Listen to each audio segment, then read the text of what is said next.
As a blogger হিসাবে journey করছি। তো আজকে আমাদেরকে এই কাজটা দেওয়া হয়েছে, এখান থেকে ব্যাঙ্গালোর যেতে হবে এবং ব্যাঙ্গালোর গিয়ে আমরা ব্লগ করতে পারবো।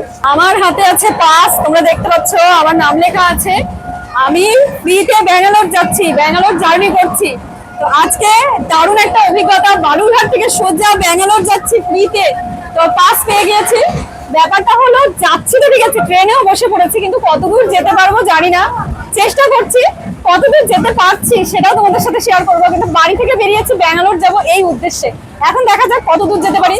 ট্রেন কিন্তু খুবই জোরে চলছে, তোমরা দেখো ভীষণ স্পিডে কিন্তু ট্রেন চলছে। তো চলো, দারুণ এক অভিজ্ঞতা, নতুন রকমের একটা এক্সপিরিয়েন্স, খুব ভালো লাগছে। যে সত্যি বলছি, এতদিন টিকিট কেটে একভাবে জার্নি করতাম, আর আজকে একজন ব্লগার হিসাবে জার্নি করছি ট্রেনে। এটা একটা অন্য রকমের এক্সপিরিয়েন্স। সবশেষে অসংখ্য অসংখ্য ধন্যবাদ জানাবো আমাদের ভারতীয় রেল দপ্তরকে এবং মাননীয় সুকান্ত মজুমদার স্যারকে। সত্যি কথা বলতে আপনাদের ঐকান্তিক উদ্যোগে এবং সহযোগিতার ফলে আজ আমরা এই ঐতিহাসিক ও স্মরণীয় মুহূর্তের সাক্ষী হতে পেরেছি। তবে খুব বেশি দূর যেতে পারিনি, আমি চলে এসেছি গঙ্গারামপুর স্টেশন, এখানেই কিন্তু নেমে পড়েছি। এখান থেকে আবার বালুরঘাট ফিরে যেতে হবে।